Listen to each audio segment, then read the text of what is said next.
Hello बच्चों, कैसे हैं आप सब लोग। आई होप आप सब अच्छे होंगे। मैं आपकी बायोलॉजी एजुकेटर तैयबा खान आपका स्वागत करती हूँ आपके अपने चैनल में।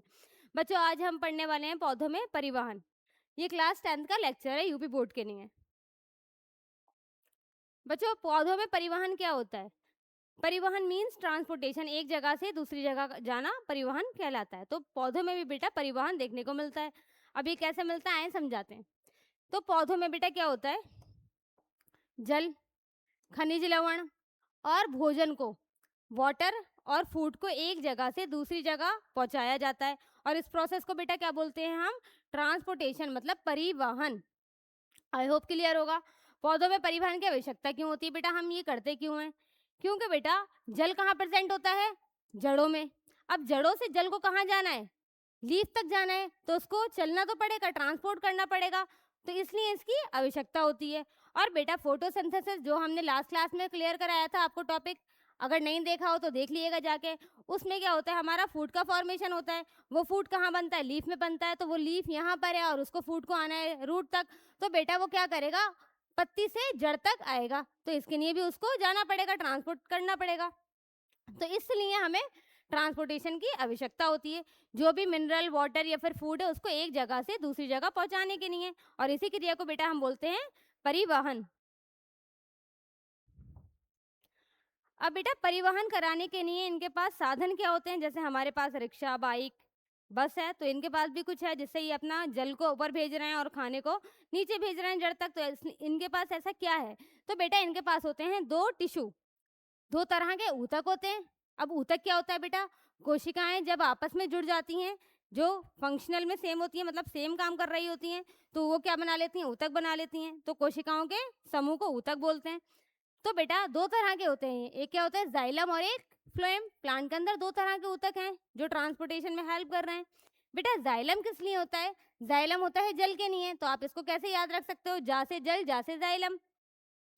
ये क्या करता है? जल और खनिज लवण को पत्तियों तथा अन्य भागों तक पहुंचाता है। क्यों? क्योंकि हमारा वाटर कहाँ प्रेजेंट होता है? जल कहाँ है? हमारा सॉइल में प्रेजेंट है। उसको कहाँ मूव करना है? ऊपर पत्ती तक मूव करना है। तो इसके लिए कौन है हमारे पास? एक ट्रांसपोर्टर बैठा हुआ है, उसका नाम क्या है? जाइलम। वो क्या कह रहा है? अच्छा पानी आ गया, मैं इसको ऊपर पहुंचा के आता हूँ। बेटा ये कैसा बना होता है? ये मृत कोशिकाओं का बना होता है, ऐसी के सेल्स जिनके अंदर जान नहीं है, मतलब वो डेड सेल्स का बना होता है। परिवहन की दिशा बेटा ये कहाँ से कहाँ ट्रांसपोर्ट कराता है? जैसे आपको जाना है, दिल्ली जाना है, तो एक जगह से सिर्फ एक ही जगह मूव कराएगा। भाई मैं जैसे रामपुर में हूँ, तो ये कहेगा मैं रामपुर से सिर्फ दिल्ली लेकर जाऊंगा। तो ऐसे ये करता है बेटा। ये क्या करता है? नीचे से ऊपर लेके जाता है। सिर्फ एक जगह से रामपुर से दिल्ली लेके जाएगा, दिल्ली से रामपुर नहीं लाएगा। तो वैसे ये नीचे से सिर्फ ऊपर लेकर जाएगा, ऊपर से नीचे नहीं लाएगा। तो ये कैसा है बेटा? यूनिडायरेक्शनल, एक ही डायरेक्शन में वर्क कर रहा है, यूनिडायरेक्शनल कहेंगे इसको। और बेटा ये किसको? जल और खनिज लवण को ट्रांसपोर्ट कराता है। आई होप क्लियर होगा। तो जाइलम क्या कर रहा है? वाटर को और मिनरल को ट्रांसपोर्ट करा रहा है। कहाँ से कहाँ? एक ही दिशा में, नीचे से ऊपर। अब बेटा हमारा क्या है? फ्लोएम है। फ्लोएम क्या करता है बेटा? फा से याद रखना, फा से फल या फ्रूट, और फा से फ्लोएम। तो ये क्या करेगा? फूड का ट्रांसपोर्ट कराएगा। जैसे भोजन किसने बनाया? पत्तियों ने। हमारी पत्तियों ने क्या करा? फोटोसिंथेसिस करा और उससे हमारा खाना बन गया, ग्लूकोज बन गया। अब उस ग्लूकोज को बेटा वो बना कहाँ है? लीफ में। अब उसको जाना कहाँ है? रूट में जाना है। तो वो क्या करेगा? ट्रेवल करेगा। ट्रेवल कराने के लिए इसके पास कौन है ट्रांसपोर्टर? हमारा जाइलम, सॉरी फ्लोएम। फ्लोएम क्या करेगा? उसको नीचे लेकर आएगा। फूड कहाँ बना है? ऊपर। उससे कहेगा ठीक है चलो तुम्हें नीचे जाना है, मैं तुम्हें लेकर जा रहा हूँ। तो ये लेकर आएगा। बेटा ये कैसी कोशिकाओं का बना होता है? ये होता है जीवित कोशिकाओं का। आपको डिफरेंस याद रखना है। जाइलम मृत कोशिकाओं का बना होता है, ये जीवित कोशिकाओं का बना होता है। वो जल के नहीं होता है, ये फूड के नहीं होता है। और इसकी दिशा कैसी होती है बेटा? ये सिर्फ नीचे से ऊपर मूव कराएगा, यूनि डायरेक्शनल होता है, एक ही दिशा में कराता है। बेटा ये बाई डायरेक्शनल होता है, दोनों दिशाओं में कराता है ट्रांसपोर्ट को। अगर खाना ऊपर बना है तो खाने को नीचे ले आएगा कि चलो मैं तुम्हें छोड़ के आता हूँ, और नीचे बना है तो उसको ऊपर पहुंचा देगा। तो बेटा जहां पर फूड बना है तो ये दोनों ही जगह पर लेके जा सकता है। ये क्या करता है बेटा? भोजन का परिवहन करता है। आई होप क्लियर होगा। मूव करते हैं बच्चों नेक्स्ट स्लाइड पर। तो अभी तक हमने देखा जाइलम, फ्लोएम क्या होते हैं और ट्रांसपोर्टेशन क्या होता है। अब हम देखने वाले हैं जल का अवशोषण। जाइलम हमने कहा कि जल के लिए रिस्पॉन्सिबल है। पानी को कौन लेके जा रहा है? जाइलम। लेकिन ये कैसे लेके जाता है तो इसको देखते हैं। बेटा जड़ों द्वारा मिट्टी से जल, मिट्टी में क्या है बेटा? हमारा वाटर प्रेजेंट है, उसको ग्रहण करेगा कौन? जड़। सॉइल में देखो ये हमारे वाटर ड्रॉपलेट्स प्रेजेंट है ना मिट्टी के अंदर, इनको क्या करा जाएगा, जड़ में जाएंगे, ये ट्रांसपोर्ट करेंगे वहां पर। तो इसको अवशोषण करने को क्या कहेंगे बेटा, क्या कहेंगे, अवशोषण ही बोलेंगे ना, एब्जॉर्प्शन बोलेंगे। तो जल का अवशोषण होता है बेटा। ये कैसे होता है, इसके लिए हमारी जो जड़ होती है उसके पास, आपने देखा होगा ये हमारी रूट है, इसके पास छोटे छोटे से हेयर लाइक स्ट्रक्चर प्रेजेंट रहते हैं, जिसे हम क्या बोलते हैं, रूट हेयर। ये क्या करते हैं, वाटर को एब्जॉर्ब करते हैं। तो रूट हेयर को बेटा मूल रोम बोलते हैं हिंदी में। मूल रोम क्या करते हैं, मिट्टी से जल के अवशोषित कर लेते हैं, क्योंकि ये मिट्टी के पास ही प्रेजेंट होते हैं, मिट्टी से जुड़े हुए होते हैं। मूल रोम क्यों अवशोषित कर लेते हैं, उनके पास ऐसा क्या है बेटा, उनके पास होता है एक दाब, जिसे हम बोलते हैं परासरण दाब। परासरण दाब क्या कराता है, पानी का मूवमेंट कराता है, कहाँ से कहाँ, जहां पानी कम होता है वहां पर जहां पानी ज्यादा होता है। समझिए, एक जग है और एक ग्लास है, तो ये क्या कराएगा, जग से पानी का मूवमेंट कराएगा ग्लास में। ऐसे ही हमारा क्या होगा, मिट्टी के अंदर पानी ज्यादा है और जड़ में पानी कम है, तो ये क्या करेगा, मिट्टी से पानी को लेगा और जड़ को दे देगा। तो ये किसकी वजह से होता है, परासरण दाब की वजह से होता है। इससे क्या होता है, मूल रोम में प्रवेश कर जाता है हमारा वाटर, और उसके बाद बचा कॉर्टेक्स में जाता है, और कॉर्टेक्स से जाइलम में चला जाता है। तो देखिए ये रूट हेयर है, रूट हेयर ने क्या, वाटर को एब्जॉर्ब करा, इसने किसको दिया, कॉर्टेक्स को दिया, और कॉर्टेक्स के बाद कहाँ पहुंच गया, जाइलम में पहुंच गया।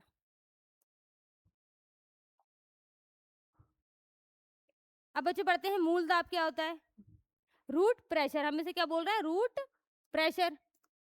क्या समझ आ रहा है आपको कि रूट के अंदर एक प्रेशर जनरेट हो रहा है। देखिए जड़ों द्वारा उत्पन्न वह दाब जो जाइलम में ऊपर की ओर ढकेलता है। हमने क्या करा, पेड़ों ने मिट्टी से पानी ले लिया। अब जब उन्होंने पानी ले लिया तो जड़ें कैसी हो गई, फूल गई बेटा, स्वेल कर गई, उनके अंदर प्रेशर जनरेट हो गया, जिसे हम क्या बोलेंगे, रूट प्रेशर। अब ये प्रेशर जनरेट हो गया, ये क्या करेगा, पानी को नीचे से ऊपर ढकेलेगा। तो पानी कहाँ मूव करेगा, जाइलम की ओर मूव करेगा। तो बेटा इसी को हम क्या बोलते हैं, रूट प्रेशर। रूट प्रेशर की वजह से क्या हो रहा है, वाटर रूट से मूव कर रहा है जाइलम में। ये जड़ों में सक्रिय रूप से खनिज लवण का अवशोषण उत्पन्न कराता है। बेटा रूट प्रेशर की वजह से जो हमारे मिनरल्स होते हैं वो भी जड़ में आ जाते हैं। अच्छा, सक्रिय रूप से मतलब इसमें एनर्जी लगती है, क्योंकि उनको ऊपर खींचना पड़ता है मिनरल्स को, तो यहाँ पर हमारी एनर्जी जाएगी। ये छोटे पौधों में अधिक होता है। छोटे पौधों में बेटा क्या होता है, रूट ज़्यादा छोटे छोटे होते हैं ना, तो वो इजीली वाटर को खींच के ऊपर पहुंचा देते हैं। ये जल को जाइलम में ऊपर की ओर ढकेल देता है। इस प्रेशर की वजह से पानी आ गया, और पानी कहाँ गया, ऊपर चला गया। अब बेटा खनिज लवण का अवशोषण, खनिज लवण क्या होते हैं, हमारी जो सॉइल है उसके अंदर बहुत सारे मिनरल्स प्रेजेंट होते हैं जो हमारे पौधे की ग्रोथ के लिए इंपॉर्टेंट होते हैं, उन्हीं को हम खनिज लवण बोलते हैं। तो इनका एब्जॉर्प्शन भी जरूरी होता है, क्योंकि प्लांट डेवलपमेंट के लिए इसको चाहिए होता है। तो जड़ों द्वारा मिट्टी से आवश्यक खनिज तत्वों को ग्रहण करने की प्रक्रिया को बेटा क्या कहते हैं, खनिज लवणों का अवशोषण। जैसे वाटर को एब्जॉर्ब कर रहे थे, ऐसे ये मिनरल को एब्जॉर्ब कर लेते हैं। खनिज लवण बेटा हम क्या क्या पढ़ते हैं, potassium, calcium, magnesium, nitrate, phosphorus, chloride, ये सारे कहाँ प्रेजेंट है, सॉइल में प्रेजेंट है। सॉइल से कहाँ आएंगे, रूट में आएंगे। तो देखिए ये मिनरल्स प्रेजेंट है, ये कहाँ जा रहे हैं, रूट हेयर से मूव कर रहे हैं अंदर की ओर। तो खनिज लवण सामान्यतः आयनों के रूप में मिट्टी में पाए जाते हैं। आयंस फॉर्म में प्रेजेंट होते हैं। देखिए सब पे, किसी पे प्लस चार्ज है, किसी पे नेगेटिव चार्ज है, तो कैसी फॉर्म में प्रेजेंट होते हैं, आयनिक फॉर्म में प्रेजेंट होते हैं। इसका अवशोषण मूल रोम द्वारा सक्रिय परिवहन होता है। बेटा ये इंपॉर्टेंट बात है कि मिनरल का एब्जॉर्प्शन कैसा है, सक्रिय, मतलब इसमें हमारी एटीपी यूज हो रही है, हमारा प्लांट अपनी एनर्जी को यूज कर रहा है, तब जाके वो इन मिनरल्स को एब्जॉर्ब कर पा रहा है। बेटा हमारा नेक्स्ट टॉपिक है रसारोहण। रसारोहण को बेटा एसेंट ऑफ सैप भी बोलते हैं। इसमें क्या होता है, जड़ों द्वारा अवशोषित जल और खनिज लवण का जाइलम द्वारा तने में होते हुए पत्तियों तक पहुंचाना रसारोहण कहलाता है। मतलब जो हमारा वाटर या मिनरल रूट में आया है, रूट से कहाँ गया, जाइलम में। अब जाइलम से कहाँ जा रहा है, वो लीफ में जा रहा है। किसको क्रॉस करके, स्टेम को क्रॉस करके, तने को पास करके पत्ती तक पहुंचेगा ना। पहले क्या होती है, रूट होती है, रूट से कहाँ गया, तने, तने से कहाँ गया बेटा, पत्ती में। तो ये जो ट्रेवल कर रहा है, ये जो रास्ता है, इसी को हम क्या बोलेंगे, रसारोहण, एसेंट ऑफ सैप। तो ये हमारा वाटर था, देखिए मिट्टी का जल, ये जड़ ने क्या करा, जल को ले लिया। फिर बेटा कहाँ गया, जाइलम में गया, जाइलम से कहाँ गया, स्टेम में गया, और स्टेम से कहाँ चला गया? लीफ में चला गया। ठीक है बच्चों, तो इसी प्रोसेस को क्या बोलेंगे? रसारोहण। रसारोहण के कारण क्या होते हैं? ये क्यों हो रहा है? रसारोहण मतलब पानी नीचे से ऊपर जा रहा है, तो किस वजह से जा रहा है? कोई तो रीजन होगा ना। तो उसके क्या है बेटा? एक तो रूट प्रेशर, जो अभी हम आपके पढ़ा कर आ गए हैं। क्या करती हैं रूट्स? क्या करती हैं? पानी को ऊपर की ओर ढकेलती हैं, इसे क्या बोलते हैं? Root pressure. तो मूलतः मतलब रूट प्रेशर जाइलम में जल को ऊपर की ओर ढकेलता है, और बेटा ये छोटे पौधों में ज्यादा काम करता है। अगला है वाष्पोत्सर्जन। ये नया टर्म आया है आपके लिए। वाष्पोत्सर्जन क्या होता है बेटा? हमारा जो लीफ होता है, लीफ के ऊपर छोटे छोटे पोर्स प्रेजेंट होते हैं, उन्हें हम क्या बोलते हैं? रंध्र या फिर स्टोमेटा। ये क्या करते हैं? ये वाटर को मूव कराते हैं। कहाँ? पत्ती से एटमॉस्फेयर में। तो देखिए बेटा, ये हमारी लीफ है, इस पे छोटे छोटे पोर्स प्रेजेंट हैं।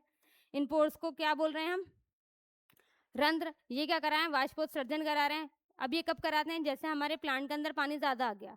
अब पानी ज्यादा आ गया तो प्लांट को ज्यादा पानी भी नहीं चाहिए, तो वो क्या करेगा? अब वो मना तो कर नहीं सकता, भाई मुझे पानी मत दो नीचे से, ठीक है ना। जाइलम को बोल नहीं सकता मुझे पानी मत दो।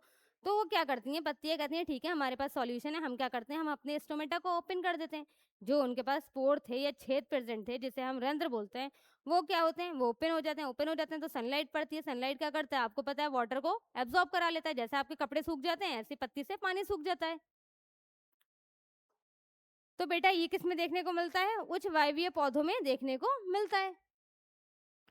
तो पौधे, ऊंचे पौधों में जल के ऊपर उठने को पत्तियों से बेटा क्या हो रहा है? वाष्पोत्सर्जन हो रहा है। ये क्यों हो रहा है? नेगेटिव प्रेशर डेवलप्ड हो जाता है। ऊपर क्या हो रहा है? प्रेशर जनरेट हो रहा है, जिसे हम बोल रहे हैं नेगेटिव प्रेशर। तो उससे क्या हो रहा है? पानी ऊपर हवा में चला जा रहा है। इसी को बेटा वाष्पोत्सर्जन बोलते हैं। वाष्प मतलब भाप, उत्सर्जन मतलब निकलना। पानी का भाप बन के निकलना वाष्पोत्सर्जन कहलाता है। और ये कौन कर रहा है? पत्तियां कर रहा है। पत्तियां क्यों कर रही हैं? उनके पास क्या है? स्टोमेटा प्रेजेंट है। आई होप बच्चों क्लियर होगा। तो रसारोहण के दो मुख्य कारण हैं। एक क्या है? मूलतः मतलब रूट प्रेशर, दूसरा वाष्पोत्सर्जन। मूव करें बच्चों। अब वाष्पोत्सर्जन को डिटेल में देखते हैं। वाष्पोत्सर्जन क्या होता है बेटा? ट्रांसपिरेशन बोलते हैं इसको। पौधों के वायवीय भागों, वायवीय भाग बेटा जो एटमॉस्फेयर में प्रेजेंट है, हवा में प्रेजेंट है, उन्हें वायवीय बोलेंगे, बाहर के भाग। मुख्यतः पत्तियों से जल का वाष्प के रूप में बाहर निकलना वाष्पोत्सर्जन कहलाता है। ये हमारी लीफ है, इस पे स्टोमेटा प्रेजेंट है। इसने क्या करा? पानी को देखो, ये ऊपर जा रहा है, एटमॉस्फेयर में जा रहा है सनलाइट की वजह से, तो ये क्या कहलाएगा बेटा? वाष्पोत्सर्जन कहलाएगा। वाष्पोत्सर्जन के प्रकार। वाष्पोत्सर्जन हमें कितने प्रकार का देखने को मिलता है?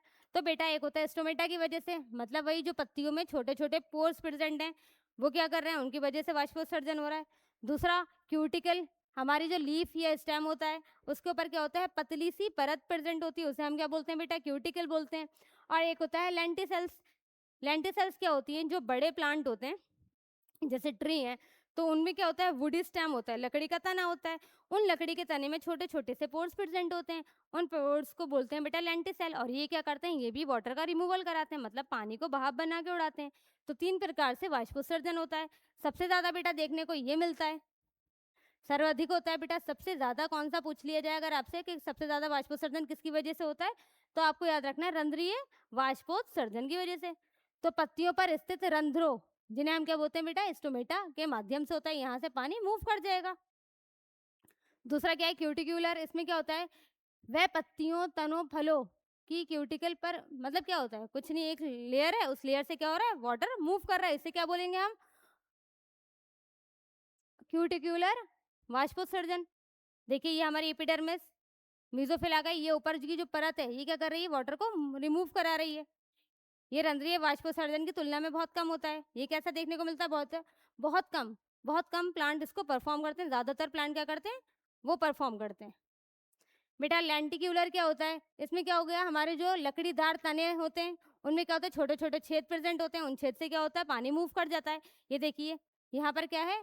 लकड़ी का तना है, उससे पानी निकल रहा है, इसे क्या बोलेंगे बेटा? लेंटिक्यूलर। और इसमें क्या होता है बेटा? ये भी बहुत कम देखने को मिलता है। सबसे ज्यादा अगर आपसे पूछ लिया जाए कौन देखने को मिलता है, तो 90% केसेस में ये देखने को मिलता है।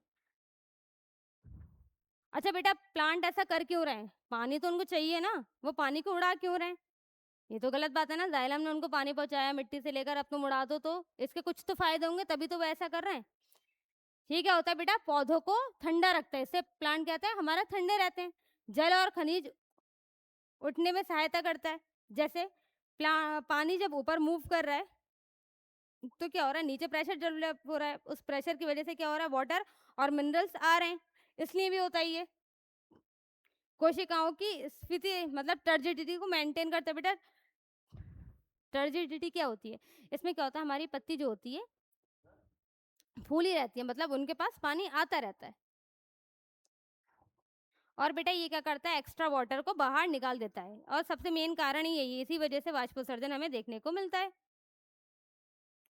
तो बेटा ये क्या करता है, जल का संतुलन बनाए रखता है। वाष्पोत्सर्जन नहीं होगा तो रूट में प्रेशर डेवलप नहीं होगा, पानी नीचे से ऊपर नहीं आएगा।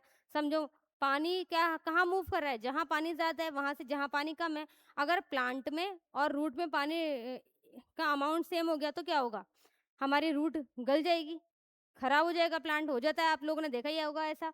तो अगर वो पत्तियां पानी को रिमूव नहीं करेंगी तो प्रेशर डेवलप नहीं होगा, पानी वहीं रूट में रहेगा और रूट खराब हो जाएगी। तो इससे हमारी रूट खराब भी नहीं होती है, इसलिए भी ये होता है। आई होप बच्चों क्लियर होगा। बेटा ये तो हमने देख लिया वाटर और मिनरल का ट्रांसपोर्ट। अब हम देखते हैं फूड का, जो किससे बनता है, फोटोसिंथेसिस से बनता है। तो पत्तियों में बने हुए भोजन को फ्लोएम द्वारा पौधों के अन्य भागों तक ट्रांसलोकेशन मतलब पहुंचाने की क्रिया को क्या बोलेंगे, हम स्थानांतरण बोलेंगे। प्रक्रिया कैसी होती है, पत्तियां प्रकाश संश्लेषण द्वारा क्या बनाती हैं बेटा, भोजन बनाती हैं। किस रूप में, सुक्रोज जो हमारी एक शुगर है उस फॉर्म में बनाती हैं, और क्या करती हैं, फ्लोएम से जड़ों में पहुंचा देती हैं। अब लीफ ने तो खाना बना लिया, फोटोसिंथेसिस चल रहा है, खाना बन रहा है। अब खाना क्या हो रहा है बेटा, फ्लोएम से नीचे आ रहा है, और कहाँ जा रहा है, रूट में जा रहा है, क्योंकि रूट को भी तो जरूरत है खाने की। तो बेटा इसलिए क्या कर रहा है, ऊपर से नीचे आ रहा है, तो फ्लोएम क्या कर रहा है, बाई डायरेक्शनल मूवमेंट शो करता है। तो हमने देख लिया यहाँ से यहाँ आ रहा है, और मान लिए खाना यहाँ बन रहा है और ऊपर जाना है तो यहाँ से यहाँ भी जा सकता है। आपसे पूछ सकते हैं कि प्लांट में भोजन किस रूप में ट्रांसपोर्ट होता है, तो बेटा वो ट्रांसपोर्ट होता है सुक्रोज की फॉर्म में। बेटा इसका क्या फायदा होता है, पत्तियों ने खाना बनाया, वो कहाँ गया, फ्लोएम में गया, क्योंकि फ्लोएम क्या करता है, जैसे आपके लिए बाइक है, फूड के लिए फ्लोएम क्या है, एक ट्रांसपोर्टर है। वो क्या करेगा, दोनों दिशाओं में खाने को पहुंचाएगा, कि अगर अच्छा इधर जाना है तो इधर भी ले जाऊंगा, उधर जाना है तो उधर भी ले जाऊंगा। बेटा फिर वो कहाँ जाता है, जड़ों तक जाता है, और जड़ों या फिर फलों तक जाता है, जहाँ जरूरत होगी वहां पहुंच जाएगा, ताकि उसका डेवलपमेंट अच्छे से हो, उसको भी खाना मिल जाए ना, हर प्लांट के हर पार्ट को खाना चाहिए। बना कौन रहा है, लीफ, तो उनको पहुंचा के आने का काम करेगा फ्लोएम। आई होप बच्चों क्लियर होगा। तो बच्चों ये था हमारा एक छोटा सा टॉपिक, ट्रांसपोर्टेशन। आई होप आपको समझ आ गया होगा, और कुछ अगर आपको डाउट है तो आप कमेंट सेक्शन में मुझसे पूछ लेना। अब हम इसके कुछ क्वेश्चन डिस्कस करते हैं। क्वेश्चन नंबर 1, जल तथा खनिज लवण का परिवहन किस ऊतक के द्वारा होता है। बेटा वाटर के लिए कौन था, खनिज लवण के लिए कौन है। देखिए बेटा, मैंने आपको बोला था जा से जाइलम, जा से जल, तो क्या है हमारा आंसर, जा से जाइलम। फ्लोएम किसके लिए है बेटा, फूड के लिए। दो ही हमने टिश्यू पढ़े, एक फ्लोएम और एक जाइलम, तो हमारा answer option number B correct है। कॉर्टेक्स नहीं है, और बेटा एपिडर्मिस भी नहीं है, ये किसी तरह का कोई ट्रांसपोर्ट नहीं करते हैं, ये बस हेल्प, जब मैं आपको प्लांट का स्ट्रक्चर पढ़ाऊंगी तो आपको इसको बताऊंगी। अभी हमने दो पढ़े हैं। पत्तियों में निर्मित भोजन का परिवहन किस ऊतक द्वारा होता है। अब बेटा उन्होंने आपसे पूछ लिया भोजन, मतलब जो फूड या फिर ग्लूकोज या सुक्रोज है वो किससे जाएगा, तो बेटा मैंने क्या बताया था, फासे फूड, फासे फ्लोएम, तो आप क्या लगाओगे, फासे फ्लोएम। हमारा आंसर क्या है, ऑप्शन नंबर बी करेक्ट है। जा से जाइलम, जा से जल, ये हमारा नहीं है, और ये भी हमने आपको बता दिया नहीं है, क्योंकि हमने इनके बारे में पढ़ा ही नहीं है, हमने सिर्फ दो ही टिश्यू के बारे में पढ़ा है। जब भी ट्रांसपोर्टेशन की बात आएगी तो इतना तो क्लियर रखना कि या तो जाइलम आंसर है या फ्लोएम आंसर है, फिर देख लेना कि फूड पूछ रहा है या फिर वाटर पूछ रहा है।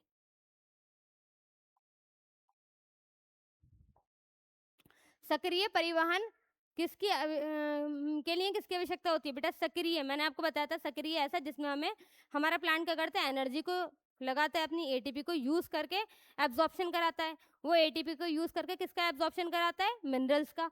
तो बेटा सक्रिय परिवहन में किसकी जरूरत होती है हमें, जल की नहीं, ऑक्सीजन नहीं, कार्बन डाइऑक्साइड नहीं, ये तो हमने पढ़ा ही नहीं है। किसकी होती है, एटीपी की। वो कहता है ठीक है, मिनरल से पैसे मांगता है, कहता है अच्छा तुम्हें जाना है तो लाओ पैसे दो, एटीपी दो, तब लेकर जाऊँगा।